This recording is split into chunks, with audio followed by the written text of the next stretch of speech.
السلام علیکم ورحمۃ اللہ وبرکاتہ.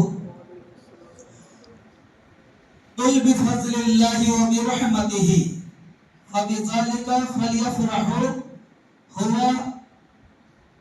مما یجمعون خیر مما یجمعون.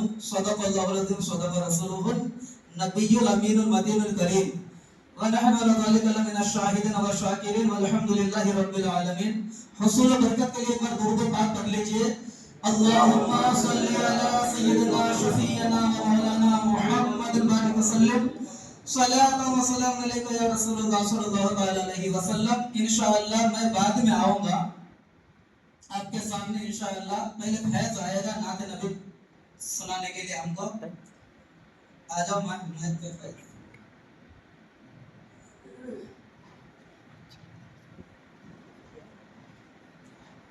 السلام علیکم. اب میں نعت نبی پڑھانے جا رہا ہوں. نعت کا نام ہے یا نبی نظر کرم فرمانا، یا نبی نظر کرم فرمانا، اے حسنین کے نانا، اے حسنین کے نانا، اے حسنین کے نانا، اے حسنین کے نانا، ذرا پاک کے صدقے ہم کو تیبانے میں بلوانا، اے حسنین کے نانا، اے حسنین کے نانا، اے حسنین کے نانا، اے حسنین کے نانا. آپ کے در کا ہوں میں بھکاری، آپ ہیں میرے داتا، سارے رشتوں سے نعتوں سے یہ پیارا اپنا ناتا. آپ کے در کا ہوں میں بھکاری، آپ ہیں میرے داتا، سارے رشتوں سے یہ پیارا اپنا ناتا. آپ تو ہے آتا ہے جس کو سب کی ناز نبھانا، اے حسنین کے نانا، اے حسنین کے نانا، اے حسنین کے نانا، اے حسنین کے نانا. بے سایہ ہے لیکن دو جگہ پہ آپ کا سایہ، عرش محلہ بنا محلہ دید پر رب نے بنایا. بے سایہ ہے لیکن دو جگہ پہ ہے آپ کا سایہ، عرش محلہ بنا محلہ دید پر رب نے بلایا. حضر تلقنا، حضر تلقنا ہونا، ہونا کس کا ایسا آنا جانا، اے حسنین کے نانا، اے حسنین کے نانا، اے حسنین کے نانا، اے حسنین کے نانا. جب سج گئی ہے ملت کی ہمیں فل کیا ہے وہ مستی میں ڈوبا ہے دیکھو عالم سارا. ڈھونڈ رہی ہے آپ کی رحمت بخشش کا بہانا، اے حسنین کے نانا، اے حسنین کے نانا، اے حسنین کے نانا، اے حسنین کے نانا. ماشاء اللہ سبحان اللہ. بہت ہی بہترین انداز سے نعت نبی صلی اللہ تعالی علیہ وسلم سنا کر فیض محمد فیض عالم گیا. اب انشاءاللہ پہلے میں نعت نبی صلی اللہ علیہ وسلم پڑھوں گا. اس سے قبل آپ درود پاک کر لیجئے. صلی اللہ علیہ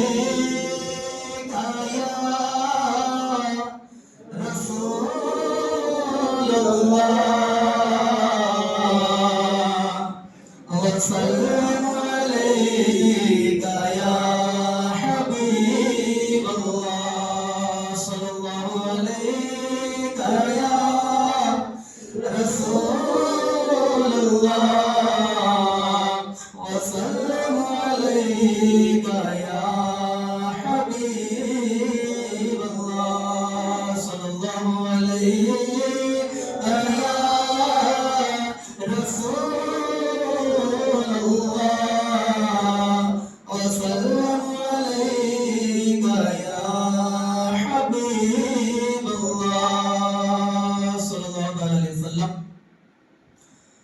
اللہ تبارک و تعالی ہم سبوں کی حاضری کو اپنی بارگاہ میں قبول فرمائے. یہاں جتنے بھی لوگ آئے ہیں پروردگار سبوں کی نیک حاجت کو پوری کروانا مولا. اور یہاں پہ جتنے بھی لوگ گھر دوار کو چھوڑ کر کے یا مسجد میں آئے ہیں ٹائم نکال کر کے, اللہ تعالی ہماری اور آپ کی حاضری کو قبول فرمائے اور اس کا فائدہ ہمیں اللہ دنیا میں اور آخرت میں عطا فرمائے. اللہ ہمیں جزائے خیر عطا فرمائے. ایک بار محبت سے کہہ دیجیے سبحان اللہ. یا نبی کا وظیفہ کرو, یا نبی کا وظیفہ کرو, رنگ لائے گی الفت کبھی نہ کبھی. یا نبی کا وظیفہ کرو, یا نبی کا وظیفہ کرو, رنگ لائے گی الفت کبھی نہ کبھی. رنگ لائے گی الفت کبھی نہ کبھی. آئیں گے تیرے گھر میں میرے مصطفیٰ, آئیں گے تیرے گھر میں میرے مصطفیٰ. تیری چمکے گی تقدیر کبھی نہ کبھی. آئیں گے تیرے گھر میرے مصطفیٰ, تیری چمکے گی قسمت کبھی نہ کبھی. یا نبی کا وظیفہ کرو. محبت سے کہہ دیجیے یا رسول اللہ.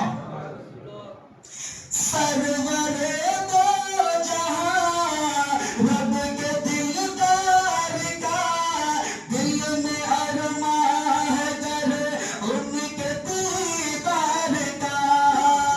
سرور دو جہاں رب کے دلدار کا, دل میں ارمان ہے گر ان کے دیدار کا. دل میں ارمان ہے گر ان کے دیدار کا. اور آپ صلی اللہ پڑھ کے سو جائیے, آپ صلی اللہ پڑھ کے سو جائیے. ان کی ہوگی زیارت کبھی نہ کبھی. آپ صلی اللہ پڑھ کے سو جائیے. ان کی ہوگی زیارت کبھی نہ کبھی. جو نبی سے سچی محبت کرتے ہیں اور اگر وہ درود پاک پڑھ کر سو جائے, درود پاک پڑھ کر کے سو جائے, نماز بھی پڑھے لیکن درود پاک پڑھنے کی عادی یعنی عادت بنا لے اور درود پاک پڑھ کر وہ سو جائے نبی کی یاد میں اور یہ سوچے کہ آج رات مجھے ہمارے نبی صلی اللہ علیہ وسلم کا خواب میں دیدار ہو جائے, تو انشاءاللہ العزیز اللہ نے چاہا تو ضرور اللہ کے حبیب صلی اللہ علیہ وسلم کا دیدار ہوگا.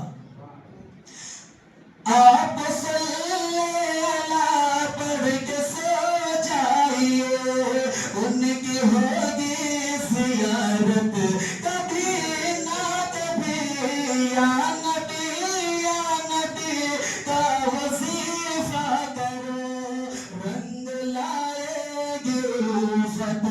کبھی نہ کبھی. اور ماں باپ کی شان میں پڑھ رہا ہوں، جن کے ماں باپ باحیات ہیں آپ ان کی خدمت کریں. کیوں؟ اس لیے کہ ماں یہ قدموں کے نیچے جنت ہے، آقا فرماتے ہیں، اور باپ جنت کے دروازے میں سے بیچ کا دروازہ ہے. اس لیے ماں باپ کی خدمت کرنا چاہیے. اس لیے شاہ کیا فرما رہے ہیں کہ پاؤ ماں کا دبانا نہ مت چھوڑنا، پاؤ ماں کا دبانا نہ مت چھوڑنا، ان کی خدمت سے ہرگز نہ منہ موڑنا، ان کی خدمت سے ہرگز نہ منہ موڑنا. اور پیاری ماں کی دعاؤں کے صدقے تیری، پیاری ماں کی دعاؤں کے صدقے تیری، دور ہوگی مصیبت کبھی نہ کبھی. پیاری ماں کی دعاؤں کے صدقے تیری، دور ہوگی مصیبت کبھی نہ کبھی. یا نبی کا وظیفہ کرو، رنگ لائے گی الفت کبھی نہ کبھی.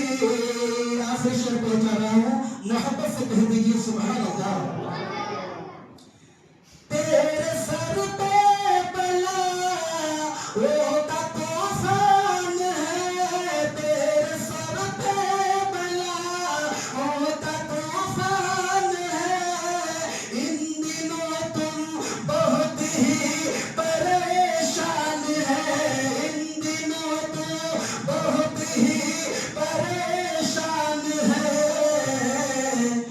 روز قرآن گھر میں تلاوت کرو، روز قرآن گھر میں تلاوت کرو، بھاگ جائے گی آفت کبھی نہ کبھی. روز گھر میں قرآن کی تلاوت کرو، بھاگ جائے گی آفت کبھی نہ کبھی.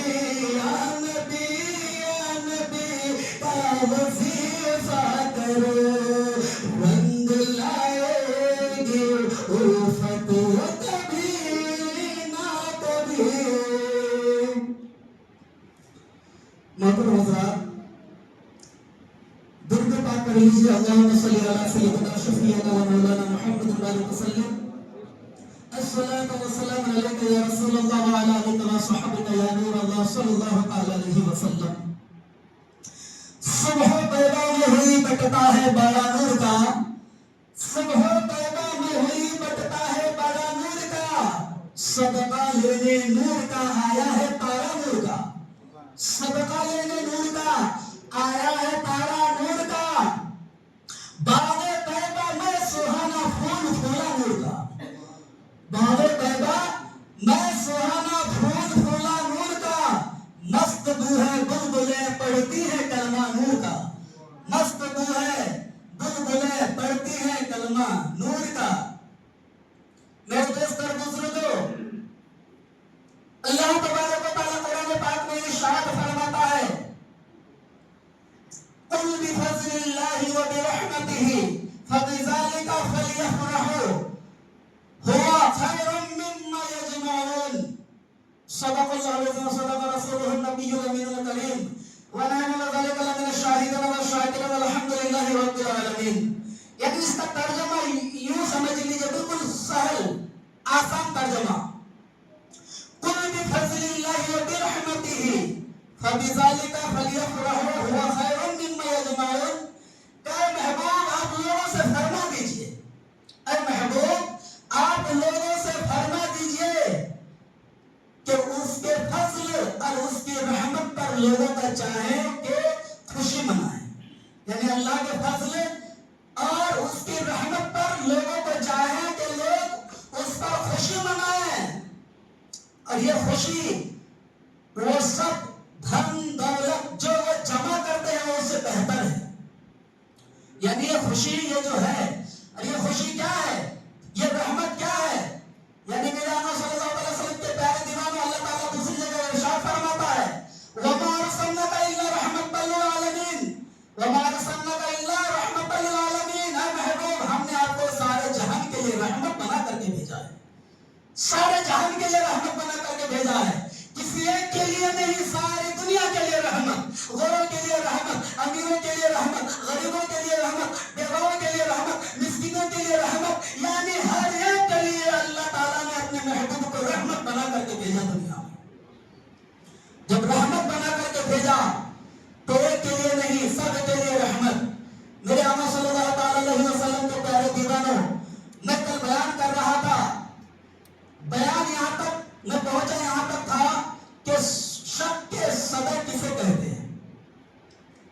پہنچا تھا شق صدر، یعنی بنو سعد میں، جو بنو سعد حضرت حلیمہ سعدیہ رضی اللہ تعالیٰ عنہا کے جو گاؤں ہے ان کا نام ہے بنو سعد۔ اس گاؤں میں لوگ بکریوں کے کاروبار زیادہ کرتے تھے، بکریاں زیادہ پالتے ہیں لوگ وہاں پہ، اس لیے بکریوں کو لوگ چراتے ہیں، جنگلوں میں جاتے تھے۔ تو ان میں ہمارے نبی صلی اللہ تعالیٰ علیہ وسلم بھی حضرت حلیمہ سعدیہ کے جو اولاد ہے ان کے ساتھ ہمارے نبی بکریاں چرانے کے لیے جنگل میں رہا کرتے تھے۔ تو بنی سعد میں پہلی مرتبہ جو شق صدر ہوا، شق صدر یعنی سینے کو چاک کیا گیا، سینہ مبارک کو چاک کرنے کے بعد اس کے اندر کا جو حصہ ہے اس کو باہر نکالا گیا، نکالنے کے بعد اس کو دھویا گیا آب زمزم کے پانی سے، دھونے کے بعد پھر اس میں نور اور حکمت سے اس سینے کو بھرا گیا، اندر بھرنے کے بعد پھر اس کو دوبارہ جس طرح پہلے تھا ویسا ہی کر دیا گیا۔ اس کو کہتے ہیں شق صدر، یعنی سینے کو چاک کر کے اس کے اندر کی چیز نکال کر کے اور ان میں سے کچھ ایسی چیز نکالنے کے بعد اس کو باہر پھینک دیے، باہر نکالے ان میں سے پھر کچھ چیز اندر ڈالے، اور جو چیز اندر ڈالے وہ کیا ہے؟ وہ نور و حکمت ہے، وہ چیز ڈال دیے۔ کیوں؟ کیونکہ جو شق صدر کون سی عمر میں ہوا یہ عمل؟ ان کی ہمارے نبی صلی اللہ علیہ وسلم کی عمر شریف تھی 4 سال کی، 4 سال کی عمر میں یہ عمل ہوا، یعنی سینے کو چاک کر کے اندر کا حصہ نکالا گیا، دھویا گیا، پھر دوبارہ اس میں ڈال دیا گیا۔ جب یہ واقعہ جب پیش آیا تو ہمارے نبی صلی اللہ علیہ وسلم جنگل میں تھے، یعنی بکریاں چرانے کے لیے گئے تھے، اور ہمارے نبی صلی اللہ علیہ وسلم کے ساتھ ان کے رضاعی بھائی یعنی حضرت حلیمہ سعدیہ رضی اللہ تعالی عنہا کی اپنی اولاد، اپنا بیٹا، وہ بھی ساتھ میں گئے تھے۔ جب یہ منظر انہوں نے دیکھا کہ آسمان سے 3 شخص اترا، بالکل سفید لباس پہنے ہوئے ہیں، اور آنے کے بعد ہمارے نبی صلی اللہ علیہ وسلم کو چت لیتا ہے، یعنی لیٹا دیے، لیٹانے کے بعد وہ دیکھ کر گھبرا گئے واقعہ کو، وہ دوڑتے ہانپتے کانپتے اور گھر پہنچے، یہ بات بتانے کے لیے اپنی ماں کو، یعنی حضرت حلیمہ سعدیہ رضی اللہ تعالیٰ عنہا کو یہ بات بتانے کے لیے وہ گھر پہنچے۔ جب یہ بات بتائے انہوں نے حضرت حلیمہ سعدیہ رضی اللہ تعالیٰ عنہا کو یہ بات بتائی تو وہ گھبرا گئی، وہ بھاگیے گھبرا گئی کہ یہ جو میرے پاس جو بیٹا ہے، جو امانت ہے، یہ میری امانت نہیں ہے، یہ کسی اور کی امانت ہے، یہ میرے گھر میں جو ہے یہ رحمت بن کر کے جو آئے ہیں، یہ میرا بیٹا نہیں ہے، کسی اور کا بیٹا ہے، کسی اور کی امانت ہے۔ وہ گھبرا گئی، اگر کچھ ہو جائے تو میں کیا جواب دوں گی؟ بی بی حضرت آمنہ رضی اللہ تعالی عنہا کو کیا جواب دوں گی میں اگر کچھ ہو جائے؟ تو وہ گھبراتے ہوئی ان کے ساتھ ان کے شوہر دونوں جنگل کی طرف گئے دیکھنے کے لیے کہ کیا ہوا آخر۔ میرے بیٹے نے جو کہا کہ 3 آدمی آئے سفید لباس پہن کر کے اور ان کے سینے کو چاک کیا گیا، چیڑا گیا، اس کے بعد وہ گھبراتے ہوئے جنگل میں پہنچے۔ جب جنگل میں پہنچتے ہیں تو ہمارے نبی صلی اللہ تعالی علیہ وسلم ایک جگہ بیٹھ کر کے آرام فرما رہے تھے، کہیے سبحان اللہ، آرام فرما رہے ہیں۔ تو حضرت حلیمہ سعدیہ رضی اللہ تعالی عنہا کے شوہر، انہوں نے ان سے محبت سے، پیار بھرے لہجے سے، ہے نا، ان سے پوچھنے لگے کہ بیٹا بتاؤ کیا ہوا؟ اور ہمارے نبی صلی اللہ تعالی علیہ وسلم کا چہرہ سرد پڑ گیا تھا، سرد، گھبرائے ہوئے تھے ہمارے نبی صلی اللہ علیہ وسلم۔ جب ہمارے نبی صلی اللہ علیہ وسلم سے پوچھنے لگے تو وہ کہنے ہمارے نبی صلی اللہ علیہ وسلم نے فرمایا کہ کچھ لوگ آئے تھے، 3 آدمی آئے میرے پاس، آئے سفید لباس پہن کر کے، سادہ لباس پہن کر کے، اور مجھے چت لیے یعنی چت لیٹا کر کے میرے سینے کو چاک کیا گیا، ان میں سے کچھ حصہ باہر کیا گیا، پھر کچھ چیز اندر ڈالی گئی، لیکن بابا جان مجھے کوئی تکلیف نہیں ہوئی، مجھے کچھ احساس نہیں ہوا۔ جب سینہ کو چاک کیا گیا تو ایک قطرہ خون بھی نہیں نکلا، کہہ دیے سبحان اللہ۔ اللہ کے محبوب صلی اللہ علیہ وسلم کا جب یہ سینہ چاک کر رہے ہیں ترش کے آ کر کے، لیکن ایک بھی خون کا قطرہ باہر نہیں نکلا، اور آقا فرماتے ہیں کہ مجھے تکلیف نہیں ہوئی، تکلیف محسوس نہیں ہوئی مجھے۔ اس کے بعد پھر ان کو لے کر گھر آئے، گھر آنے کے بعد پھر یہ میاں بیوی یعنی حضرت حلیمہ سعدیہ ان کے شوہر دونوں آپس میں مشورہ کیے کہ اب ان کو ہم نہیں رکھ سکتے، کیونکہ یہ دوسرے کی امانت ہے، ان کو اب ہم کو واپس کرنا ہے، ان کو یہ کسی اور کے بیٹے ہیں، یہ ہمارے نہیں ہے، ہو سکتا ہے اس پر کوئی آصف کا سایہ پڑ گیا ہو، ہے نا، یہ سوچنے لگے، یہ گھبرائے جب بچے سے سنے وہ اپنے اولاد سے، ہو سکتا ہے، تو اس نے کہا کہ نہیں، حضرت حلیمہ سعدیہ وہ بچے کو یعنی ہمارے نبی کو لے کر کے وہ حضرت آمنہ رضی اللہ تعالیٰ عنہ کے گھر گئے، جانے کے بعد ان کو سونپ دیے، سونپ کر کے واقعہ بیان فرمائے کہ ایسا حضرت آمنہ کہنے لگی کہ آپ تو بہت شوق کے ساتھ میرے بچوں کو لے کر گئی، لیکن اتنی جلدی کیوں چھوڑ دی لا کر کے؟ تو حضرت آمنہ رضی اللہ تعالیٰ عنہ کہتی ہے کہ آپ کیوں چھوڑ دیے؟ آپ تو بہت شوق سے میرے بچے کو لے گئے آپ۔ تو اس نے کہا کہ ایسا کچھ واقعہ پیش آیا کہ محمد صلی اللہ علیہ وسلم کو کچھ لوگوں نے ان کے سینے مبارک کو چاک کر کے ان کے اندر کا حصہ نکالا، ایسا عمل ہوا، تو ہم نے سوچا ہو سکتا ہے کوئی آصف کا سایہ ہو۔ تو حضرت آمنہ رضی اللہ تعالیٰ عنہ سننے کے بعد یہ بات انہوں نے کہا کہ نہیں، یہ میرے سرتاج ہے، یہ میرے نور نظر لختہ جگر ہے، ان پر یعنی شیطان کا سایہ نہیں پڑ سکتا، اس پر کوئی شیطان کا سایہ نہیں پڑ سکتا، اس لیے کہ جب یہ دنیا میں نہیں آئے تھے میرے شکم میں تھے، یعنی میرے آقا صلی اللہ علیہ وسلم جب شکم مادر میں تھے اس وقت کچھ نور ایسا چمکا، ایسا نور ظاہر ہوا، حضرت آمنہ فرماتی ہے کہ اس نور کی چمک سے، اس کی روشنی سے مجھے بصرہ، جو بصرہ ایک جگہ ہے بصرہ، وہاں کے محلات، وہاں کے اونٹ مجھے نظر آنے لگے، سبحان اللہ کہہ دیجیے، ان کی روشنی سے، یعنی جب وہ نور ظاہر ہوا اس نور سے مجھے بصرہ کے محلات نظر آ گئے۔ اس نے کہا کہ نہیں، اس میں کوئی آصف کا سایہ نہیں ہے، کوئی شیطانی حرکت یہاں اس میں نہیں ہے داخل، اس لیے کہ یہ میرا لڑکا ہے، یہ میرا بیٹا ہے، محمد صلی اللہ علیہ وسلم اس پر کسی شیطان کا سایہ نہیں پڑ سکتا۔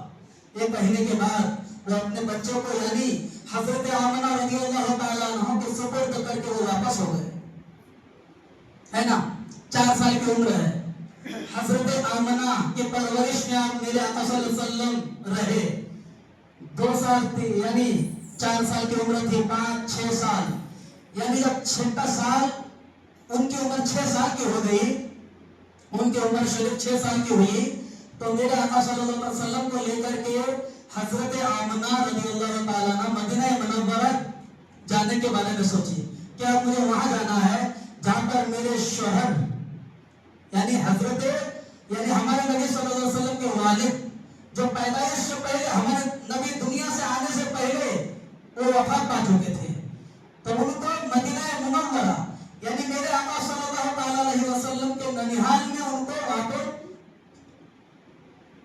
مدفن کیے تھے، ان کے مدفن وہیں پہ کیے، ان کو دفن وہیں پہ کیے تھے۔ تو اس کے بعد وہ سوچنے لگی حضرت آمنہ کہ میں وہاں جاؤں گی اور اپنے رشتہ داروں سے بھی مل لوں گی اور میرا جو بیٹا ہے ان کو بھی لے کر ساتھ میں جاؤں گی اور اپنے رشتہ داروں سے مل لوں گی، اور میرے شوہر جو ہے ان کی مزہ یعنی ان کی بھی وہاں پہ قبر مبارک ہے، ان کی بھی زیارت ہو جائے گی۔ یہ سوچ کر کے حضرت آمنہ رضی اللہ تعالیٰ عنہ اور ان کے بیٹے یعنی ہمارے نبی صلی اللہ علیہ وسلم اور ان کے ساتھ ان کے گھر میں ان کے ایک خادم تھی، ایک خادمہ تھی جو ان کے گھر میں کام کاج کرتی تھی، ایمن، ان کا نام ہے ایمن، وہ بھی ساتھ میں تھی، ان کو بھی ساتھ میں لیے چلو گئے مدینہ منورہ۔ وہاں جانے کے بعد وہاں گئے، جانے کے بعد ابھی تو کچھ مہینے ابھی عرصہ 6 مہینہ سال بھر ہوا، اس کے بعد پھر وہاں بھی ان کی طبیعت خراب ہونے لگی، ان کی ہمارے نبی صلی اللہ علیہ وسلم کی والدہ کی، یعنی حضرت آمنہ رضی اللہ تعالیٰ عنہ کی طبیعت خراب ہونے لگی. جب طبیعت خراب ہوئی تو وہاں پہ کچھ مہینوں کے بعد ان کا بھی وہاں پہ انتقال کر گیا, ان کی بھی وفات ہو گئی. پھر ان کو بھی وہاں پر ہے نا, ان کی بھی وہاں پہ دفن کر دے گئے, ان کو وہاں پہ ہے نا, ان کے قبر مبارک وہیں پہ مدینہ منورہ میں ہے. تو اس کے بعد پھر ان کو ساتھ میں لے کر کے کون آئے, جو ان کے خادمہ تھی یعنی حضرت ام ایمن, وہ ساتھ میں لے کر کے آئے واپس مکہ مکرمہ, یعنی مکہ شریف میں لے کر کے آئے یہ سوچ کر کے کہ مجھے اب ان کی پرورش کون کریں گے, یہ سوچ کر کے آپ ان کو ان کے دادا جان کے حوالے کر دینے ہیں, یعنی حضرت عبد المطلب کے حوالے کرنا ہے ان کو. لیکن وہاں سے آنے کے بعد جب مکہ مکرمہ پہنچی تو یہ سارا واقعہ سنائی, اور اس کے بعد ہمارے نبی صلی اللہ علیہ وسلم کو حضرت عبد المطلب یعنی ان کے دادا جان کے حوالے کر دیے, اور حضرت ام ایمن ان کی خدمت کرتی رہی, ان کے کپڑے دھونا, ان کو نہلانا, یہ سارا کام وہ کرتی رہی, وہ چھوڑ کے نہیں گئی. کیوں؟ کیونکہ وہ پہلے سے ہی ہمارے نبی صلی اللہ علیہ وسلم کی خدمت کرتے آئے ہیں, اور ہمارے نبی صلی اللہ علیہ وسلم کے والد جب تھے نا تب بھی وہ ان کے گھر میں کام کاج کرتی تھی, ان کے گھر پہ ہی رہتی تھی ام ایمن. تو اسی لیے وہ اسی گھر میں رہی اور ہمارے نبی صلی اللہ علیہ وسلم کی دیکھ بھال کرتے رہے. پھر اس کے بعد ہمارے نبی صلی اللہ تعالی علیہ وسلم یعنی 6 سال کی عمر جب ہوئی تو والدہ کا جو شفقت کا سایہ ہے وہ اٹھ گیا. اس کے بعد حضرت عبد المطلب کو سونپ دیے, اس کے بعد پھر ان کے پناہ میں رہے, ان کے محبت میں, ان کے گھر میں رہے, ان کی پرورش میں رہے ہمارے نبی صلی اللہ علیہ وسلم. اس کے بعد پھر یعنی 8 سال کی عمر ہوئی, اس کے بعد پھر ان کے دادا حضرت عبد المطلب ان کا بھی وصال ہو گیا, جب ان کا وصال ہو گیا تو ہمارے نبی صلی اللہ تعالی علیہ وسلم کو پھر کس کے حوالے کیا, ابو طالب رضی اللہ تعالیٰ عنہ کے حوالے کر دیے. ابو طالب کے حوالے, یہ ابو طالب رضی اللہ تعالیٰ عنہ کے حوالے کر دیے, اور یہ بہت ہی مشہور شخص تھے. یعنی ہمارے نبی صلی اللہ علیہ وسلم جب جن کے حوالے کیے حضرت ابو طالب رضی اللہ تعالیٰ عنہ, یہ بہت مشہور تھے, اور مکہ مکرمہ میں مولد کی تعریف بہت تھی, اور لوگ ان کو بہت جانتے تھے, بہت دور دور تک ان کی شہرت تھی.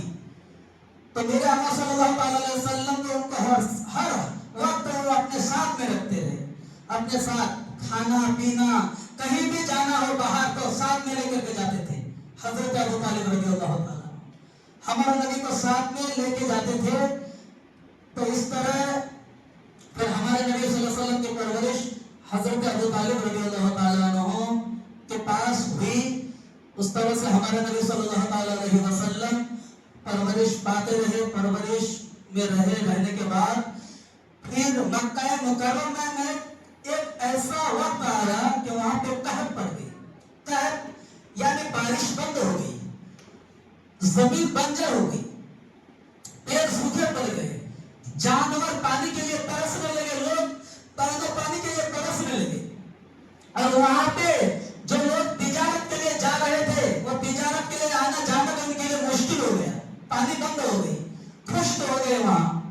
اس کے بعد ہمارے نبی صلی اللہ علیہ وسلم کے پاس یعنی حضرت ابو طالب رضی اللہ تعالی عنہ کے پاس لوگ آئے یہ سوچ کر کے کہ یہ جو کعبہ شریف ہے ان کے دیکھ ریکھ یہی کر رہے ہیں, تو چلیے وہ سردار ہیں ان کے پاس جائیں گے, دعا کی درخواست کریں گے, کیونکہ ان کی پہنچ اللہ تک ہے. یہ جب دعا کرتے ہیں تو اللہ تعالیٰ ان کی دعا رد نہیں فرماتا. اس لیے حضرت ابو طالب کے پاس لوگ آ گئے دعا کرنے کے لیے کہ آپ دعا کر لیجئے پانی کے لیے, تاکہ اللہ تعالیٰ آپ کی دعا قبول فرما لے اور بارش نازل فرما دے. یہ سوچ کر کے پھر ہمارے نبی صلی اللہ علیہ وسلم کے ساتھ میں تھے.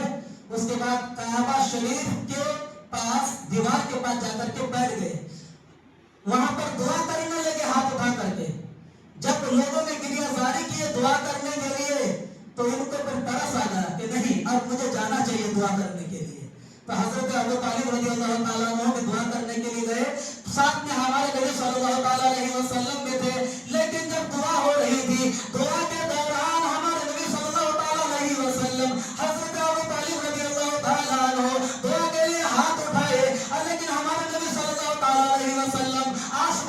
طرف یعنی ہاتھ کا اشارہ کیا، انگلی کا اشارہ کر کے جب اشارہ کر رہے تھے تو بادل ایک طرف جم گیا. کہہ دیجیے سبحان اللہ. ہمارے نبی صلی اللہ علیہ وسلم نے جب انگلی کا اشارہ کیا تو بادل ایک جگہ جم گیا. جو بدلیاں ہیں ایک طرف جم گئی، اندھیرا ہو گیا. جو بارش ہوتی ہے اس سے پہلے اندھیرا ہو جاتا ہے موسم جب بنتا ہے. تو میرے آقا صلی اللہ علیہ وسلم جب دعا کرنے کے لیے جب ہاتھ اٹھائے اور انگلی کا اشارہ آسمان کی طرف کیے تو وہاں پہ بادل ایک جگہ جم گئے. بادل اس طرح بادل چھا گئے کہ اس کچھ ہی منٹ میں وہاں پہ بارش ہونے لگی. کہہ دیجیے سبحان اللہ. ہمارے نبی صلی اللہ علیہ وسلم کا اشارہ کرنا تھا آسمان کی طرف. بادل وہاں ایک جگہ جمع ہو گئے. جب بادل ایک جگہ جمع ہوئے تو کچھ ہی منٹ کے بعد وہاں پہ بارش ہونے لگی. ایسی بارش ہوئی کہ یعنی مکہ مکرمہ میں لوگ بارش کے لیے ترس رہے تھے، جانور پیاسا تھا. وہاں پہ اتنی بارش ہوئی، وہاں پہ سیلاب ہو گئے. بارش سے لوگوں کو فائدہ ہوا. جو پیڑ سوکھ گئے تھے وہ ہرے بھرے ہو گئے. جو جانور پیاس کے لیے ترس رہے تھے ان کو پانی مل گیا، وہ پیاس بجھائے. اور اس کے بعد جو لوگ پانی کے لیے ترس رہے تھے ان کو بھی پانی ملا اور وہ اپنی پیاس بجھائے، پانی پیے. میرے آقا صلی اللہ علیہ وسلم کا کیا ہے؟ یہ معجزہ ہے. کہہ دیجیے سبحان اللہ. 55 کا زمانہ ہے اور میرے آقا صلی اللہ علیہ وسلم کے پیارے دیوانوں، یہ 4 سال کی عمر میں شک صدر کیوں ہوا؟ حکمت یہ تھی کہ 4 سال سے لے کر کے 10 سال کی عمر میں بچے اکثر کھیل کود میں مصروف ہو جاتے ہیں. اس لیے شک صدر ہوا تاکہ ان کے اندر سے کوئی چیز باہر نکالی گئی، تاکہ ان کے اندر کوئی یہ شوق نہ رہے کہ میں تو بچے کے ساتھ کھیلنے کے لیے جاؤں. اس لیے شک صدر ہوا اور اس کے اندر یعنی وہ چیز، وہ شوق اور وہ جذبہ اور اندر نہیں رہا، سب ختم ہو گیا وہ شک کے صدر ہونے کی وجہ سے. تو 4 سے لے کر کے 10 سال کی عمر میں بچے کھیل کود میں زیادہ رہتے ہیں. جب بھی بچے کھیلتے ہوئے نظر آتے ہیں تو اس کے پاس چلے جاتے ہیں بھاگتے ہوئے. تو ہمارے نبی صلی اللہ علیہ وسلم کبھی بچوں کے پاس نہیں گئے کھیلنے کے لیے، کبھی نہیں گئے اپنی زندگی میں، کبھی نہیں گئے. وہ جب بھی بچے ہمارے نبی صلی اللہ علیہ وسلم کو بچے کھیلنے کے لیے بلاتے کہ آ جائیے ہمارے ساتھ کھیلنے کے لیے، تو میرے آقا صلی اللہ علیہ وسلم ارشاد فرماتے ہیں کہ نہیں، مجھے اللہ تعالیٰ کھیلنے کے لیے پیدا نہیں کیا ہے. کھیلنے کودنے کے لیے اللہ تعالیٰ نے مجھے پیدا نہیں فرمایا ہے. جب بچے کھیلنے کے لیے بلاتے تھے ہمارے نبی صلی اللہ علیہ وسلم یہ جواب دیتے تھے بچوں کو. اس کے بعد پھر 10 سال کی عمر میں شک کے صدر ہوا. 10 سال کی عمر میں، پھر 10 سال کی عمر سے لے کر کے 40 سال کی عمر میں پھر ایک بار شک کے صدر ہوا. یہ کیا ہوا؟ کیونکہ ہمارے نبی صلی اللہ علیہ وسلم کا جو سینہ مبارک ہے ان کے اندر اتنی طاقت آ جائے بوجھ کو سنبھالنے کے لیے، کیونکہ یہ وہی سینہ ہے جس پر قرآن پاک جب نازل ہوگا اسی کے اندر آئے گا. جب قرآن نازل ہوگا، ایک آیت سورت نازل ہوگی، تو ہمارے نبی صلی اللہ علیہ وسلم کا شک صدر اس لیے ہوا، اسی لیے نور اور حکمت اس میں بھرے گئے تاکہ جب قرآن نازل ہو تو ہمارے نبی صلی اللہ علیہ وسلم کا جو سینہ مبارک ہے وہ بوجھ کو برداشت کر سکے، بوجھ کو برداشت کر سکے. اسی لیے شک کے صدر ہوا 40 سال کی عمر میں. اور اس کے بعد آخری دفعہ چوتھی بار جب شک کے صدر ہوا وہ معراج کی رات. کہہ دیجیے سبحان اللہ. معراج کی رات جب ہمارے نبی صلی اللہ علیہ وسلم ام ہانی رضی اللہ تعالی عنہا کے گھر آرام فرما رہے تھے، اس وقت حضرت جبریل فرشتوں کے ساتھ آئے اور سینہ کو چاک کیا گیا، اندر کا حصہ نکالا گیا. نکالنے کے بعد اس کو آب زمزم کے پانی سے دھویا گیا. دھونے کے بعد پھر اس کو نور و حکمت سے اس کو بھرا گیا. اسی لیے یہ ہوا کیونکہ اب میرے نبی صلی اللہ علیہ وسلم دنیا میں نہیں، اب آسمان کا سفر طے کرنا ہے. اب ہمارے نبی صلی اللہ علیہ وسلم جس رب کی وہ عبادت کرتے رہے دیکھے بنا، اب اس رب کا دیدار کرنے کے لیے جانا ہے. تو جب رب کا دیدار ہوگا، نور و تجلیات کی بارشیں ہوگی، تو اس وقت سینے کو تو ویسا ہی بنانا ہے، سینے کو ویسا بنانا ہے، ویسا سینہ بنانا ہے تاکہ وہ نور، جو نور ہے، جو تجلیات الہی ہے، اس کو وہ سینہ برداشت کر سکے۔ اسی لیے جو شق صدر ہوا، نور و حکمت سے سینے کو بھرا گیا، اور اس کے بعد پھر دوبارہ سینے کو سی دیے۔ یہ ہے حکمت، شق صدر کا مطلب یہ ہوا، سینہ کو چاند کر کے جب دل کو نکالا گیا۔ میرے آقا صلی اللہ تعالیٰ علیہ وسلم کے پیارے دیوانوں، میرے آقا صلی اللہ تعالیٰ علیہ وسلم جب چھوٹے تھے، بچپن کی یادیں کچھ میں بیان کر رہا ہوں۔ میرے آقا صلی اللہ تعالیٰ علیہ وسلم جھولے میں جھول رہے ہیں، اور جھولا جھولانے والا کوئی انسان نہیں ہے، فرشتے ہیں، فرشتے، فرشتے جھولا جھولا رہے ہیں۔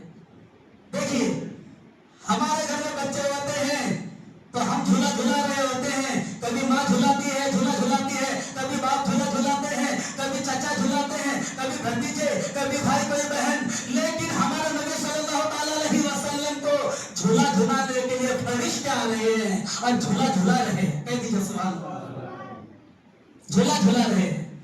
تو میرے آقا صلی اللہ تعالیٰ وسلم کو جھولا میں لیٹا کر کے حضرت حلیمہ سعدیہ فرماتی ہے کہ میں کہیں اور چلی گئی، کام میں مصروف تھی۔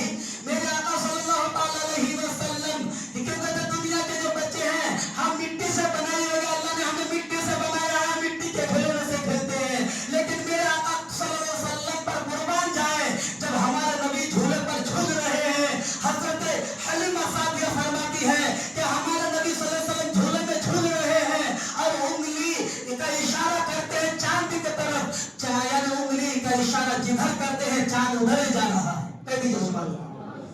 ہمارے نبی صلی اللہ علیہ وسلم کی انگلی جہاں جا رہی ہے، کبھی دائیں جا رہی ہے، یعنی انگلی کا اشارہ کبھی دائیں کے پاس، یعنی کبھی دائیں کی طرف کر رہے ہیں تو چاند دائیں کی طرف جھک رہا ہے، کبھی بائیں کی طرف کر رہے ہیں تو چاند بائیں کی طرف جھک رہا ہے، کبھی اوپر کرتے ہیں تو چاند اوپر جاتے ہیں، کبھی نیچے کرتے ہیں تو چاند کبھی نیچے جاتا ہے۔ اس سے پتا چلا کہ ہمارے نبی صلی اللہ علیہ وسلم چاند سے کھیل رہے ہیں۔ سبحان اللہ۔ ہمارے نبی صلی اللہ علیہ وسلم چاند سے کھیل رہے ہیں، انگلی کو جدھر کر رہے ہیں چاند ادھر ہی جا رہا ہے، چاند ادھر ہی جا رہا ہے۔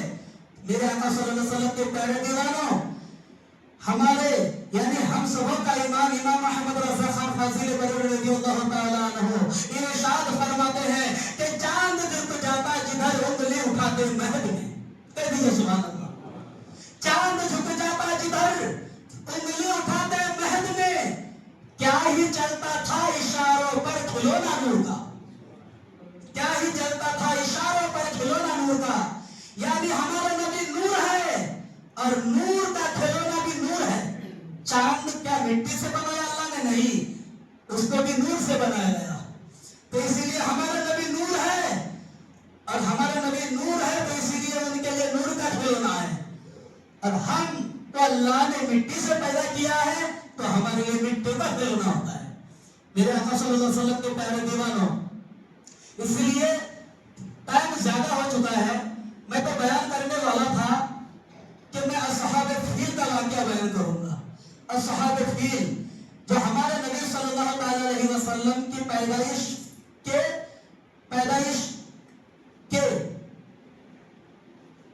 یعنی پیدائش سے 55 یا 53 دن بعد یہ واقعہ پیش آیا ہے نا، یہ پیش آیا، اور اس کے یعنی اصحاب فیل کے اس میں یعنی ایک پوری سورت نازل ہوئی، جس سورت کا نام ہے سورہ فیل۔ آپ کی نمازیں پڑھتے ہیں الم تر کیف فعل ربک باصحاب الفیل۔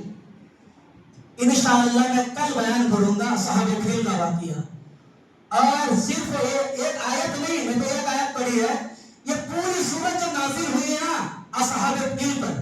یا اصحاب فیل کیا ہے؟ فیل کہتے ہیں ہاتھی کو، عربی لفظ ہے، فیل کہتے ہیں ہاتھی کو، اور اصحاب جو اصحاب فیل ہے یعنی ابرہہ کا ایک بادشاہ تھا، میں نام بتا دیتا ہوں انشاءاللہ بیان کل کروں گا۔ ابرہہ یعنی یمن کا ایک بادشاہ تھا، اس کا نام ابرہہ تھا۔ وہ ہاتھیوں کے لشکروں کے ساتھ، یعنی لشکروں کے ساتھ اور